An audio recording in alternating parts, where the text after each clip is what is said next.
charge from his safety position. 2, 1. Ladies and gentlemen, welcome aboard the Athletics Can't Wait Jets podcast, your nonstop shop for all things Jets. Now here are your hosts, Tim McMaster and Connor Hughes. Listen safely. Can't wait. Hey everybody, welcome into another edition of the Can't Wait podcast, where we never fight. We always get along on this podcast. Tim McMaster along with Connor Hughes and Marissa Morris doing the producing. We're going to talk about the Jets version of Fight Club that went down on Sunday. We'll get to that. We'll talk about the offense, which is picking up steam. We'll throw in some super dupers along the way. Lots to get to. If you like the podcast, make sure you subscribe to us wherever you listen to your podcast. Give us a rating and a review as well. Connor, it was supposed to be a walkthrough today, but because of what happened Sunday, or it was supposed to be an off day for you, but because of what happened Sunday, they had the walkthrough yesterday, back to work today. So switching around the schedule a little bit, but I want to dive into this fight a little bit because, to be honest, this happens all the time in training camps with teams when they get sick of hitting each other and it's time to hit other teams. But no games, no preseason games this year. So I feel like there's going to be maybe more of this, but take us through what went down on Sunday with the big brawl. It was glorious, man. I'll tell you what, like I've seen some fights and like this actually got me going back and thinking about like the best fights that I've seen throughout training camp. Lorenzo Malden, I remember he went out, I think it was Kelvin Beachum. And I remember him doing like, there was like a scrum in the middle. And I remember like Lorenzo Malden coming over the top with a fist like down on someone and being like, holy crap. And like the crazy thing about it was Lorenzo Malden like injured himself and never played again because of the fight. Then there was the one obviously that's always that everyone always talks about with fights is the Brandon Marshall brawl with Darrelle Revis, which was as fun to watch verbally for the jabs that Brandon Marshall was sending back at Revis as it was physically to watch the two guys go at it. And Brandon Marshall's a big SOB, man. So like, I don't know if he's the guy I would like to piss off. And then this one, obviously I know people like when I tweeted that out, like the craziest training camp fights I've seen, like somebody was like, oh, what about Gino IK? That one doesn't really count because it was in a locker room that no reporter saw. So the other ones are always the ones that you see and the pushing and the shoving. And this was a good one, man. Like this was a good one. And you kind of alluded to it in that there's always fights in training camp. There's always these moments where players go at it. And usually it's the big dudes who are just running into each other every single day in 100-degree heat. They get tired of running into each other every single day in 100-degree heat. That someone takes a swing, someone says a word, and next thing you know, guys are shoving, pushing, slapping each other helmets and stuff. And that's kind of what happened here. But what's cool or what obviously changes things with camp is that when players get in these fights is usually right around the time that the preseason starts. So you go from hitting the same people all the time to now you got preseason games to break it up where you're seeing somebody else. And that kind of lessens all the emotions. With no preseason this year, that's kind of why Gase said, look, they had these fights on Sunday. They were supposed to be in pads on Monday and then have off on Tuesday. He switched it all up and was basically like, look, I'm not putting these guys out in pads again to go slam into each other. Let's let tensions calm. Let's give our guys a chance to heal up as well. The walking wounded, let's get everyone healed up. And then we'll go back at it on Tuesday with pads. And the technique worked because the offense was super, super sharp today. There were no fights. There were no bickering. Even the defense had their moments. And it was one of the better days of Jets practice that we've seen. And I think it was because things got super heat and super tense on Sunday. They had the cool off period Monday and then they went back on it on Tuesday. But going back to that fight, man, it was pretty wild. Like we were watching it and it was like, okay, you could tell something was happening because for a couple of the plays leading into it, there were like the times where the whistle blows and everyone's still kind of touching each other. You know, like they're still engaged. They're still angry and you can tell like something's going to happen. And then it was the first one that kind of started. It was like Alex Lewis it looked like he was locked in with Neville Hewitt. And it never got to the point where punches were thrown, but they were like shoving each other. And then the whole team came together and then they started screaming and yelling. And then they were kind of eventually separated after like a minute and a half. So you're like, okay, tensions were boiling.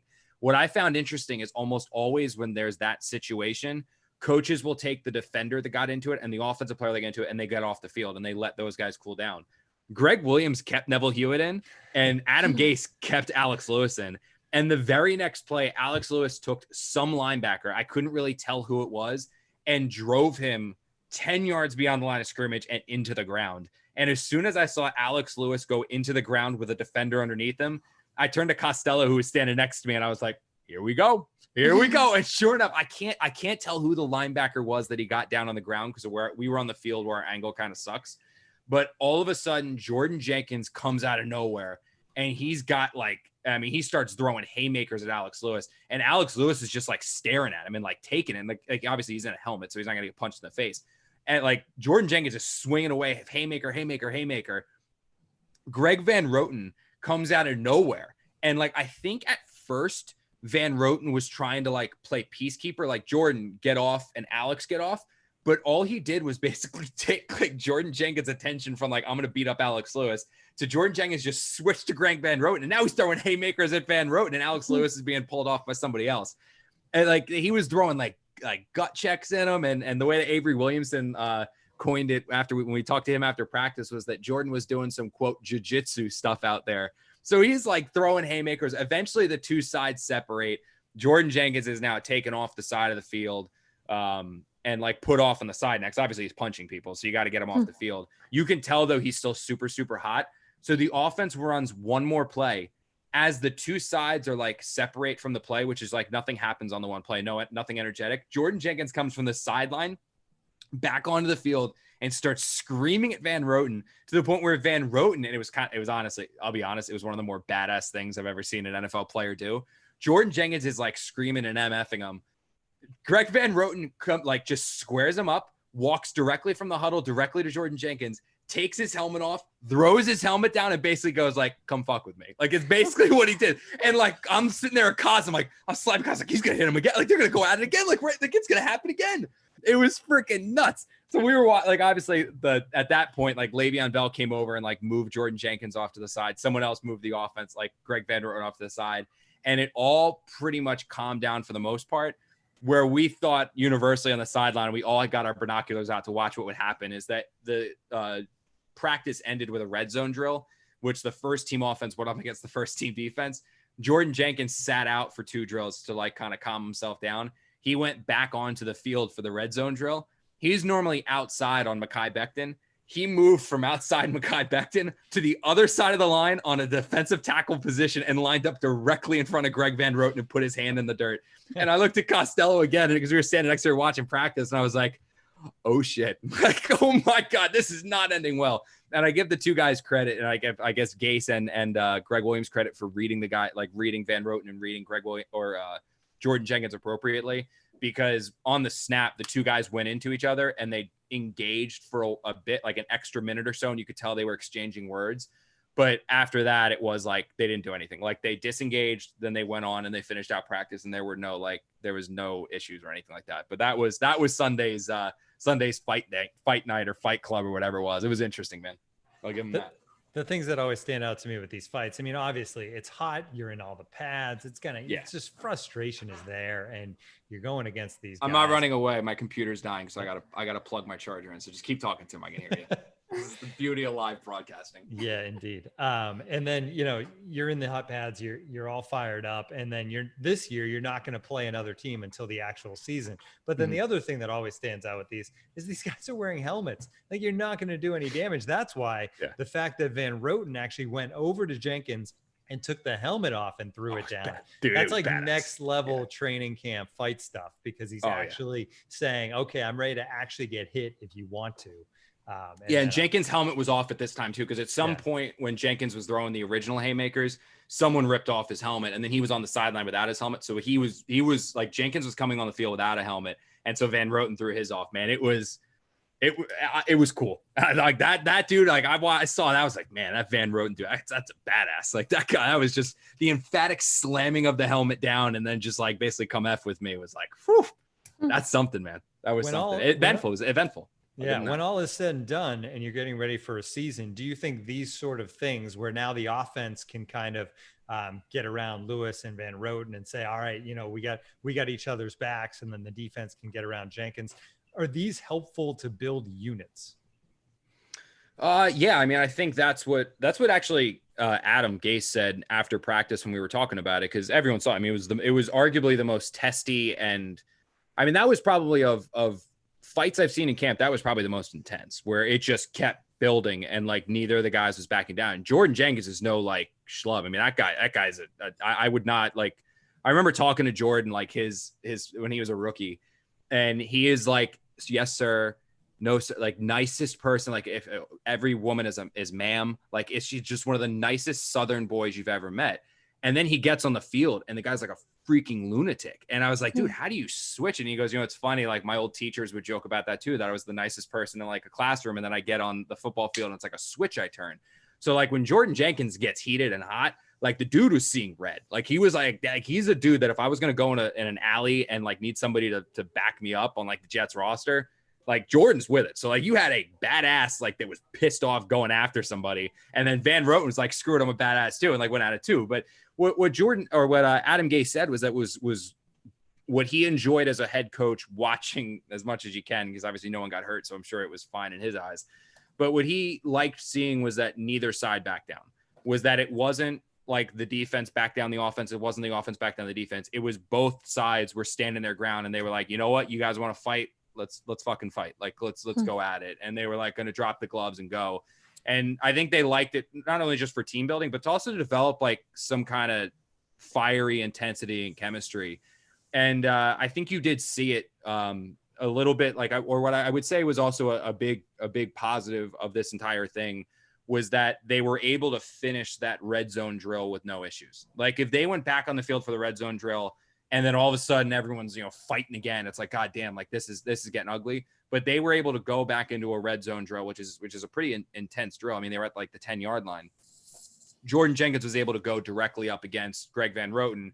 They had a little extracurricular activity in terms of words, but that was it. And then today at Tuesday, they went at each other again, and there was no fighting, no anything. So look, these guys are all on the same team. They know it. It's just the fact that you've been hitting the same people now for yesterday, I think was the Jet, or by the time the practice ended, that was like the 6th Jets practice in 7 days or 7th and 8th days. So these guys were going at each other daily. They're there all day. They can't go see their families. They can't go out to eat. There's no like relaxation because of COVID. So they just went at each other and got in a fight. But it was fun to watch. And I will say that the one last point on this fight was that I had a one-on-one interview with Jordan Jenkins coincidentally 2 days before the fight. And he was talking about how much he loves Mekhi Becton and how like, he's always got his back. And like one of the coolest things for Jordan is that whenever Mekhi does something where Jordan beats him, immediately after the next drill, when they've got some time or after practice, Mekhi will go up to Jordan and say like, what did I do wrong? And Jordan was like, we're rep by the same agency. So I've kind of known him. He's a great guy. He's one of my closest friends on the team. And I said to Jordan, I was like, I'm be honest with you, dude. I was like, you just jinxed yourself. And he started laughing on the phone. He goes, what are you talking about? I was like, you're about to get in I'm not shitting you. And he'll tell you the same thing if you see him. I was like, you're about to get in a fight. I was like, you're talking about happy-go-lucky. I was like, you're about to get in a fight, man. And he started laughing. He goes, yeah, you're probably right. Sure enough, 2 days later, 48 hours later, he's throwing haymakers at anyone who walks by. He was all fired up. So it's your fault. You put it in his mind. Yeah, there we go. Yeah, I'm taking the blame for a lot of things. I blamed what was that? What else? The media guys were on my ass today over the timing of some conference calls or something like that because I jinxed that as well. My friends call it the Connor jinx. It's not a good thing. I'm gonna ask him next time I see him, Connor. Yeah. You should.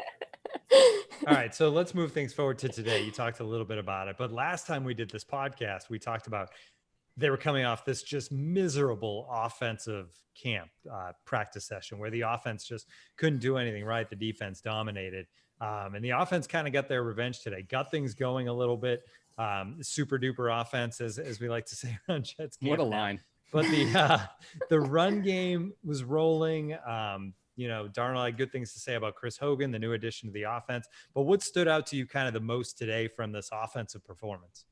They just run blocking. I would say the thing that stood out to me more than anything else was the run blocking. Was that this was the first time, like they've had moments that like the new revamped offensive line, they've had moments throughout camp where their pass blocking's been fine. Sam Darnold's had time, but the vast majority of plays that the Jets have made on offense throughout camp have been in the passing game, and they've had a couple like decent runs, mostly with Frank Gore, where like Gore would get like 5 yards and like, oh, that was a solid run. And there was one where I think he had like a 10 or a 15-yard touchdown when I don't even think the Jets were in pads yet, where he found a hole. And again, just he's a dude, he's a north-south runner, man. So he hits the hole and he gets downhill and he hits. Like that's just how Frank Gore plays. So he's going to get those 5-yard runs. He's not going to get the 50-yard runs or whatever.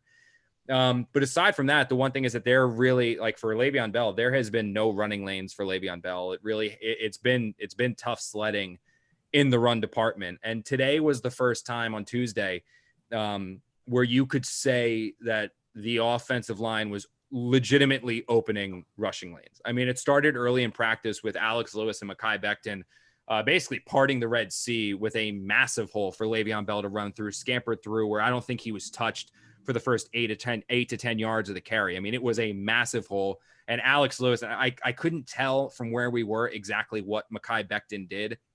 Because again, with offensive line play, you can't really analyze exactly what they're doing unless you just happen to be watching that player when something happens. But Becton did something against Quinnen Williams because Alex Lewis like nearly mugged Mekhi Becton in celebration over like whatever he did to open up that run lane. But there was a massive one for Bell to run through there. Later in practice, it was between, I believe this one was McGovern and Lewis. It was on the left side of the line. So it was like McGovern and Lewis or Lewis and Becton again, one of the two. But there was another massive hole for Le'Veon Bell to run through. I think he got 5 yards before he was touched. But at that 5 yards, you started to see vintage Bell, where he started doing like his jukes and his shiftiness and like getting out in the open field.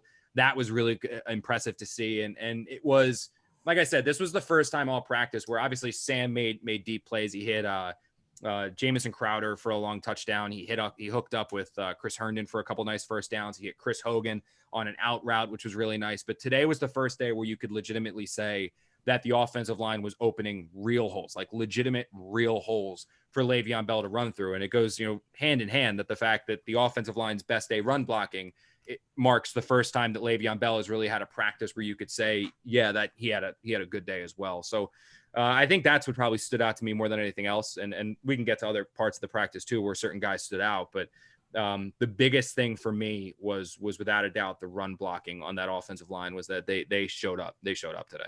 And you mentioned Gore and Darnold after practice saying about Gore, he's awesome. And it feels like that's not just him as a running back, right? That's what he's kind of bringing to this team overall. Yeah, he's a leader, man. And like you can see, I actually caught it for the first time Sunday during fight night is actually when I caught it, was that when Frank Gore's, I mean, the dude's like 39, like however the hell old he is. Like he's been doing this forever. And the fact that he still is at a position which has a shelf life of like 2.5 years is absolutely remarkable. And you look at how consistent he's been, it's like, there's something to it. And when we talked to Frank Gore, he said that what he used to do early in his career is like when the NFL in a normal off season breaks between mini camp and training camp, and they have that like 4 to 6 week break before when mini camp ends and before training camp starts. He said that used to be the time when he would like take time off and he would break. In the last several years, and what he credits to really the longevity of his career is that during that 4 to 6 week break, that's when he ramps everything up. That's when he gets going. That's when he really starts kicking it into high gear. He compared it to a boxer preparing for a fight. So when he shows up for training camp, he's ready to go and he's ready to get hit and he's ready to do the hitting. And you can kind of see the way that he keeps himself in shape and the way that he just conducts himself and why Adam Gase loves him and why they believe that he has the ability here to really set the example for not only just the running back room, but the receivers, the offensive line, the quarterbacks, everyone. He's just a team leader. The Jets do special teams. And when they're running special teams, anyone who's not on special teams, they can kind of just hang out on the side, like on the side of the whatever.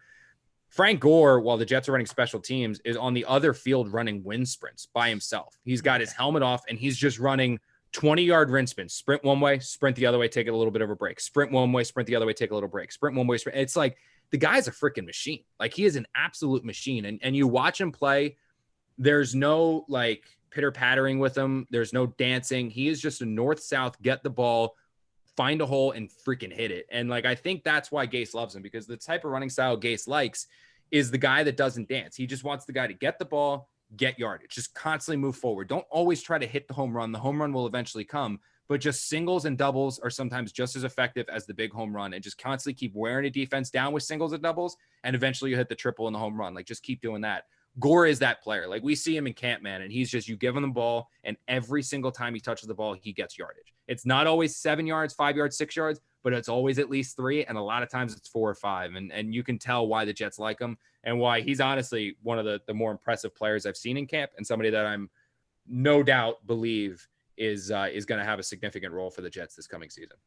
It's fascinating because you think about running backs only having so many miles kind of in the tank, right? And they talk about that, like guys that maybe didn't run that much in college. It's a good thing because maybe they'll have a slightly longer NFL career. And you have a guy who's grinded it out over all these years. And instead of kind of saving it for the field or for games, he's doing extra work in practice. It kind of goes against that theory. And it's just, I guess you just have to say he's kind of a physical freak at this point. To be 37, you made him 39. He's 37. It might be 60 by tomorrow. Still doing this. We haven't seen the birth certificate, right? Yeah, exactly. But yeah, I mean, and like it's what we had talked about, man. Is that it's just you can tell why he's been as good as he's been for as long as he's been. He's a different breed. And Le'Veon Bell said that, look, Le'Veon Bell's 28. So he's getting to the point where he's kind of at that turning point for an NFL running back. And he said, watching the way that Frank Gore conducts himself, watching the way Frank Gore does it, that gives Bell the faith that he can do it as long as Gore has. And he said he feels better at 28 than he did at 21.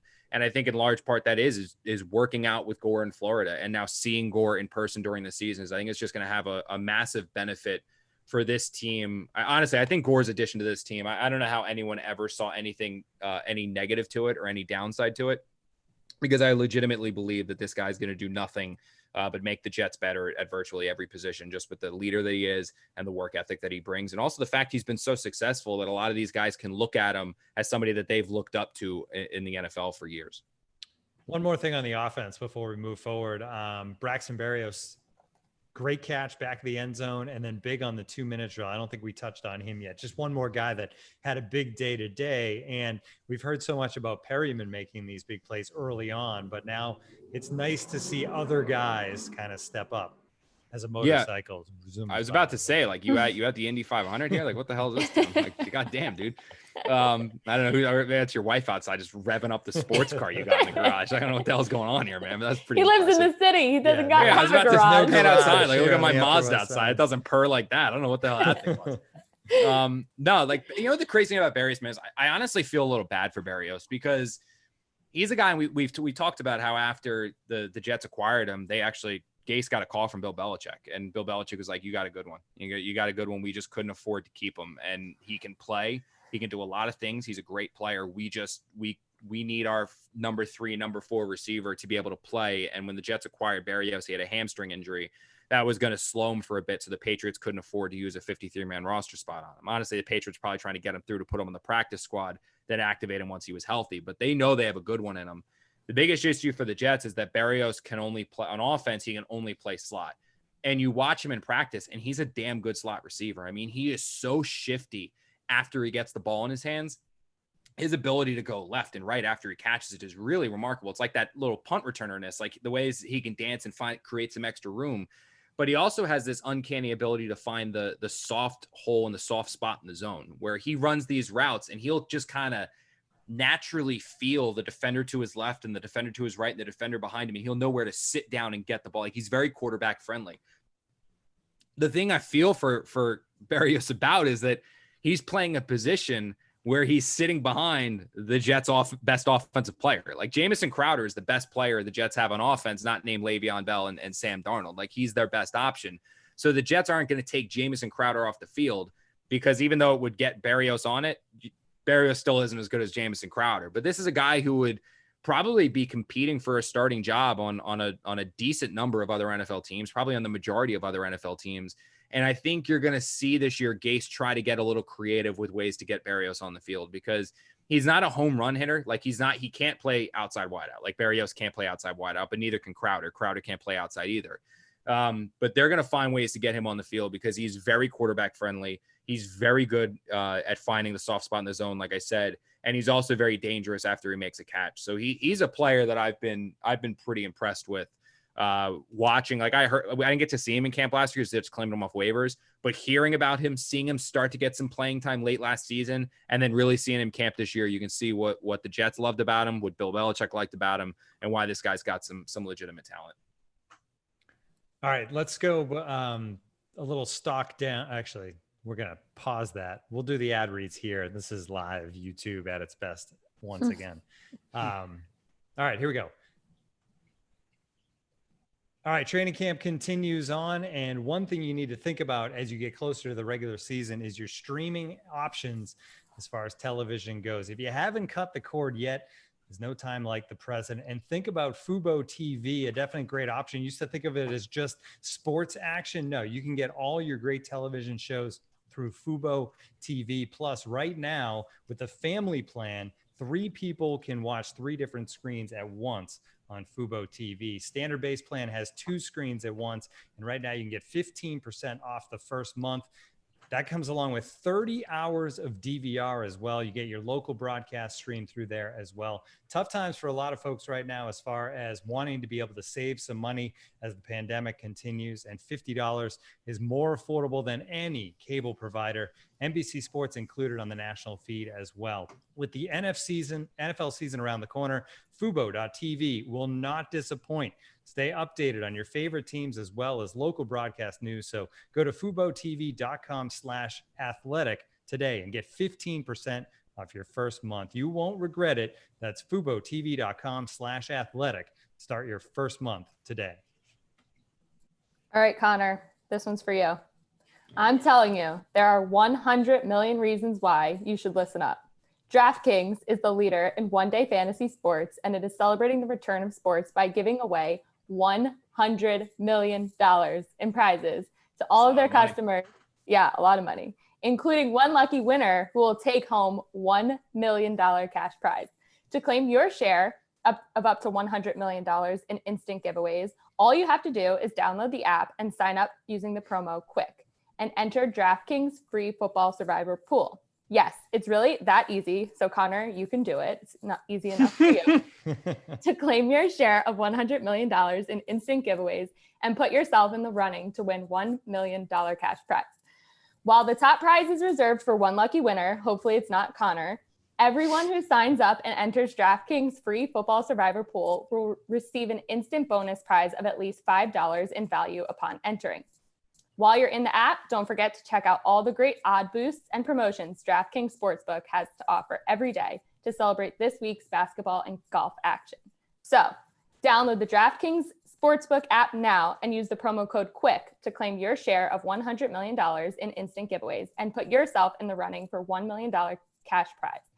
That's the promo code QUICK to get your share of $100 million in prizes only at DraftKings. Must be 21 or older, New Jersey only.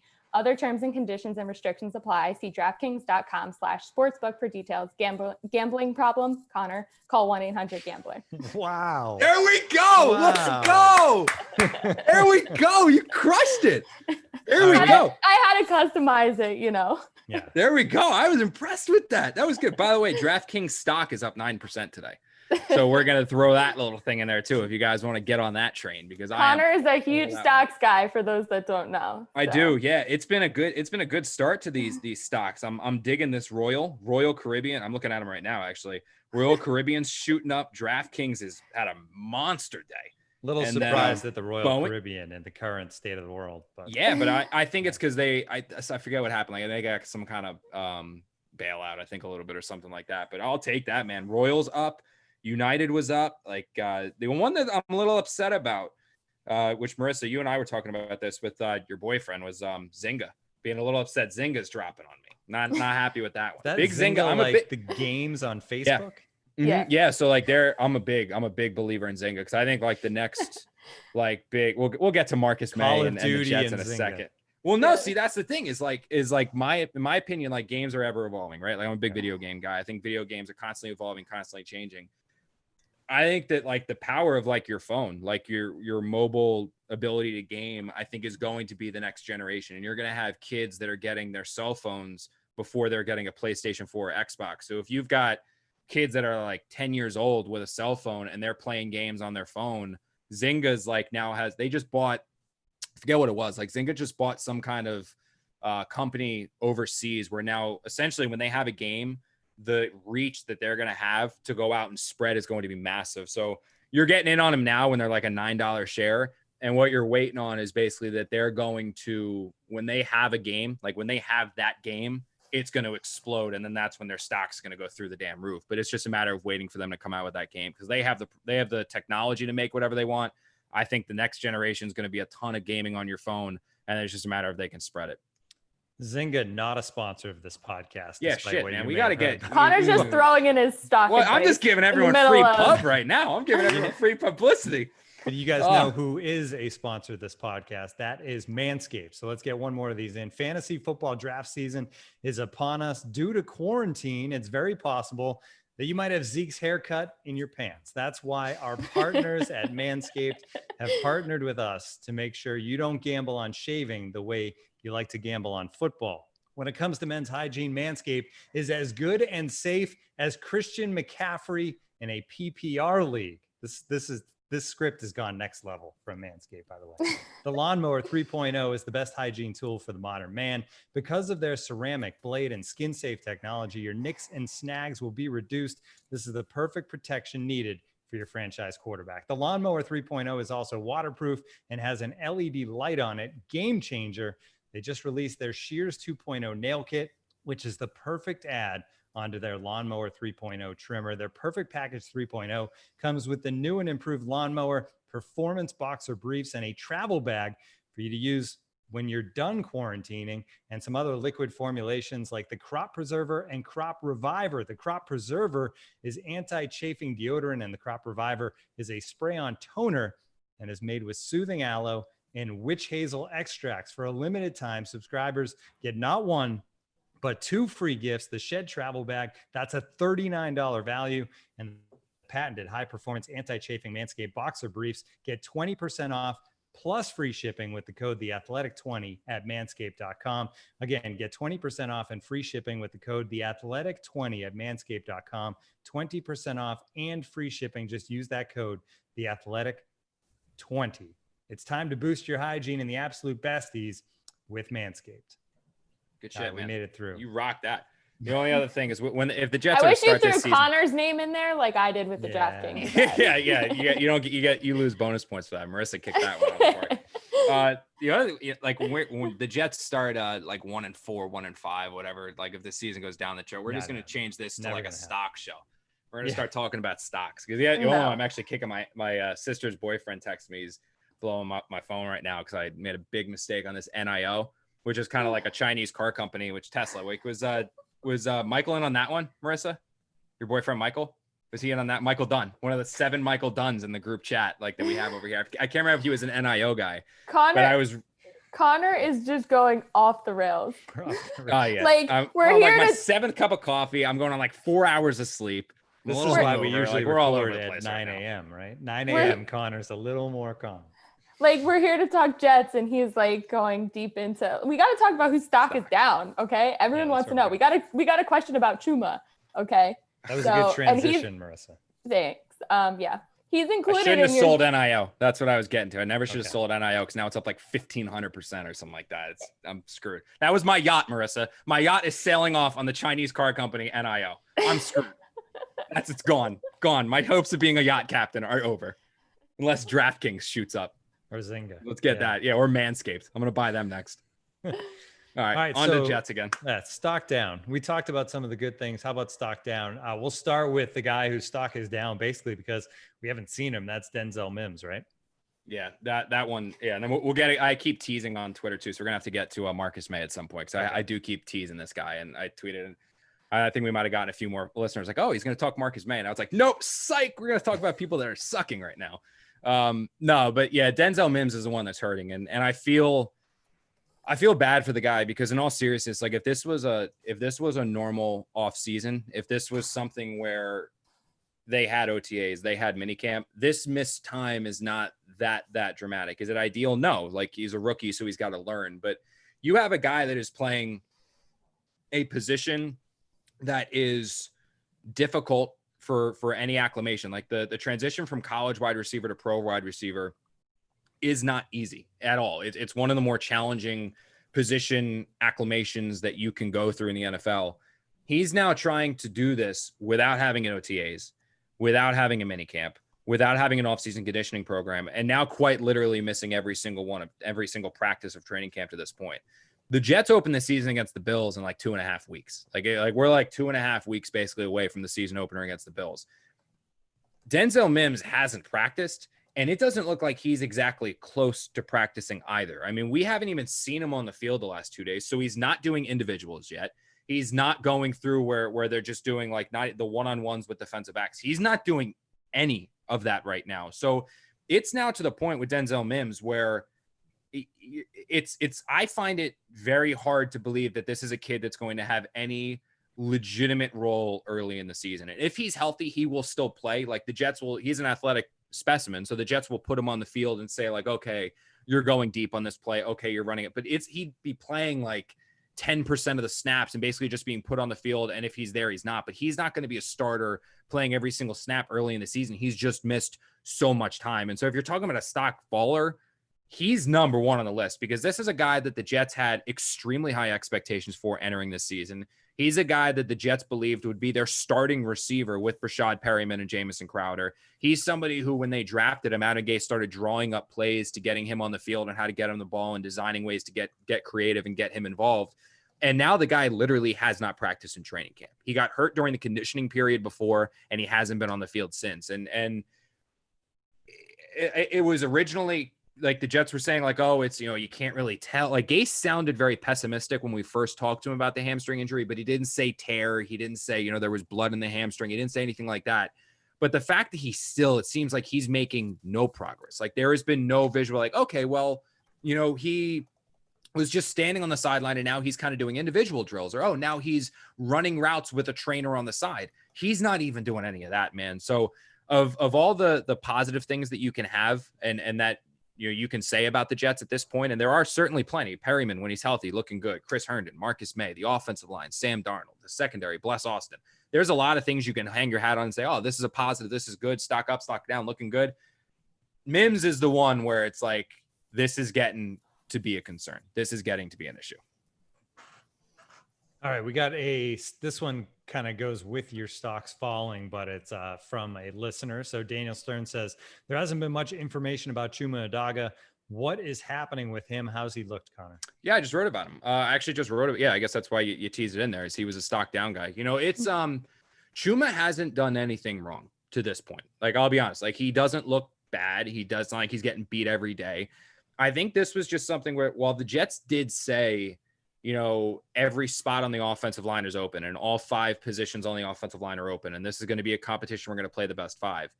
The same 5 guys have taken every single first team snap in training camp to this point. The same 5 guys. There has been no position battle. There's been no competition. I think when the Jets cut Brian Winters, that kind of let they have their 5. So it's going to be Mekhi Becton, Alex Lewis, Connor McGovern, Greg Van Roten, and then George Font. Again, Chuma hasn't done anything wrong. I just also don't think that he's done anything Font has done anything to justify losing his job. I mean, the best way to describe how an offense is playing and how an offensive lineman is playing is if you don't have observations on them, because what that means is that they're not doing anything to stick out. And very much like a defensive back, the only time that an offensive lineman, the only time you really get observations on an offensive lineman is because he's getting his ass beat. And you're like, holy crap, this guy's constantly getting beat. He's constantly giving up sacks. What the hell is wrong with him? You can't make that comment on any one of the Jets offensive linemen, not from left to right. And that's a good thing. And it also stands true on Font. Like the guy's making some good plays and he's playing good there, where it doesn't really make sense right now to have Chuma replace him. And it's not a shot at Chuma. It's not like Chuma's doing anything poorly. It's just that Font hasn't done anything to lose the job yet. So he's the guy. So Bless Austin has been great. Arthur Millette, not so much. Those are kind of the 2 guys that were thrown in there last year into the secondary. So talk about Arthur Millette and what has gone wrong.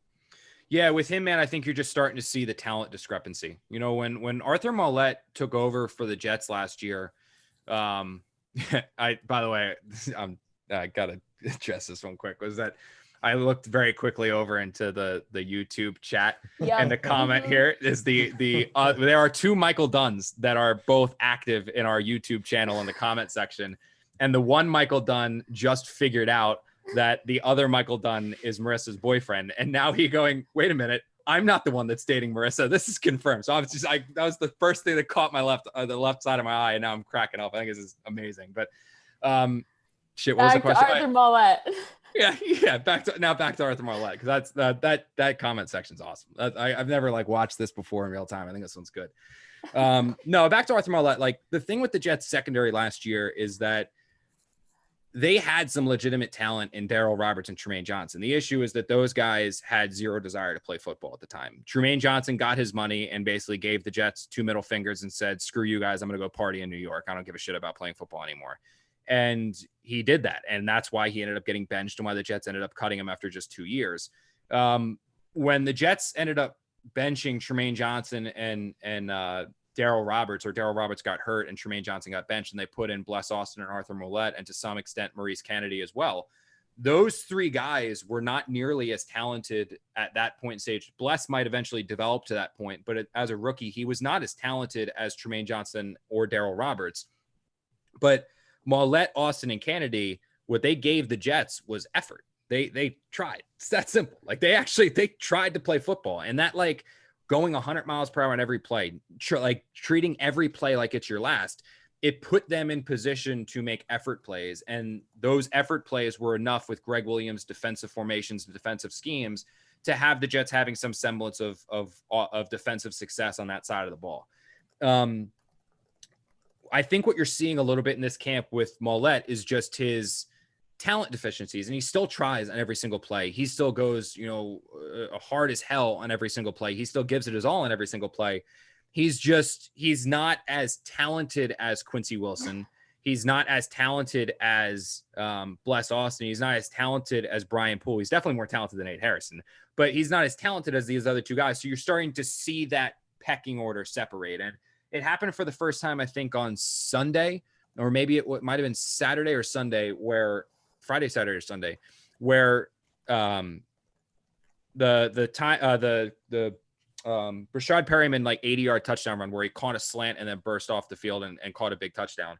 On that play, he fooled Arthur Marlette bad at the line of scrimmage. I mean, he made a fool of him where he caught the ball and took off 80 yards down the field. Marlette was nowhere in sight. Marlette got benched after that play, and Quincy Wilson came in.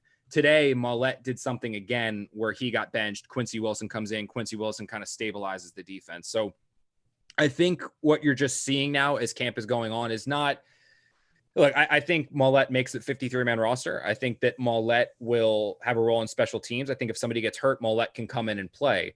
But I do not believe that Arthur Marlette is going to be a starting corner. I think that when everyone is healthy, you're going to have Pierre Desir on one side, Bless Austin, who is having a hell of a camp on one side, and then Brian Poole in the nickel slot role.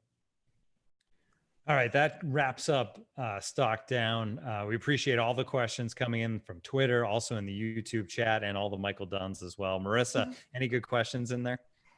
So Derek Crossman has a question, not about Sam Darnold, but the guys behind him. He says, Sam hasn't played a complete season yet. So how are the Jets backups looking? Who is going to be number 2? I think, the number 2 is going to be Flacco when he's healthy. But obviously the big question there is, when the hell is Joe Flacco going to be healthy? At offseason neck surgery. He threw a little bit with a trainer on the side, but not strenuous working. I think the one thing that's really interesting to watch right now is Mike White, who's been kind of the random quarterback that just happened to be on the Jets roster. He got second team reps ahead of David Fales, and James Morgan's in there as well, but the guy's a 4th round pick. He's a rookie, so he's swimming right now. And he's not a realistic option to be a number 2 quarterback for the Jets this year. It's kind of like, is it going to be Fales, White, or Flacco? And if Flacco's not healthy, it's going to be Fales or White. And I think that White's actually starting to make some moves up the depth chart. I mean, he's been hooking up with Lawrence Cager a lot, who's having another guy who's having a really good camp. You hope that knee injury that he suffered in practice today isn't anything serious, because he's starting to make play after play after play, that kid is. And I'm sure there's going to be a bunch of questions in there about Cager at some point, because the guy's 6'5", 220 and really starting to come into his own. And you hope that knee injury isn't serious. But White's got good chemistry with him. He's making plays, and Fales is kind of like starting to fall down on the depth chart. And I wonder if the reason for that is, the Jets brought Fales back because he knows Gase's offense. And so they needed somebody there that knows the offense and that they can rely on. And then White now has been learning Gase's offense. And now if he has it down a little bit, maybe there's some talent being broken up there where you're starting to see White make a difference. But I guess I'll make it pretty clear here, though. If Flacco is hurt, like if Flacco can't be the quarterback for the backup quarterback for the first 3 or 4 weeks, and Sam Darnold goes down within those first 3 or 4 weeks, the Jets are screwed, man. Because like if you're gonna start relying on White or Fales to win you a football game, or James Morgan in his rookie year, you are more than effed. Like you are so screwed. It's not even if he goes down. I mean, what we saw this week with the positive test, false results, Josh Allen didn't practice. Bills, yep. Like, so if that happens to Sam Darnold on Sunday, then what? They are so screwed. Like they are in deep shit. Like it is bad news. Like they're so screwed if that happens, which is why they got Flacco and it's get Flacco healthy. I was just going to say, we basically saw exactly what will happen a year ago. Yeah. Right? I mean, yeah, no, it'll be that. It'll be that maybe worse because at least the Jets had Trevor Siemian there to come in before his ankle exploded on national television. Like a half, yeah, they had him. Yeah, it's literally his ankle exploded, so that wasn't great. But they will. They're in trouble if he goes down. I mean, Flacco is the one that they need to get healthy. They need to have him be the backup because he can stabilize any situation, and then they have to wait for James Morgan to develop a little bit. But no, like if you're worried about what happens if Sam Darnold goes down, you have every right to be worried what happens when Sam Darnold goes down because they're going to be in trouble. They're going to be in big trouble. That was a good question from Derek. Yeah, good job, Derek. Awesome stuff all around from everybody listening and chatting and all of that. We are going to be back at you throughout training camp and, of course, the whole season. If you like what you're hearing, please, again, just give us a rating and review and, of course, subscribe so you get all of these podcasts to you immediately. You don't have to go searching for them or anything like that. Keep it locked for all the Athletic podcasts, too. Your favorite team probably has one here at The Athletic. If it's not the Jets, so check that out. If you or your friend want a subscription to The Athletic, we can help you out with that as well. Go to theathletic.com/the Can't Wait podcast. You can save 40% off a 1-year subscription to The Athletic. Follow Connor on Twitter if you aren't. Connor_J_Hughes. I'm at Tim M. McMaster and Marissa's at Marissa_Morris. Gonna make her an influencer. An influencer. Gotta make Marissa an influencer. One step at a time. We'll be back with you again either later this week or early next week, but keep it locked on the Can't Wait podcast. Thanks for tuning in.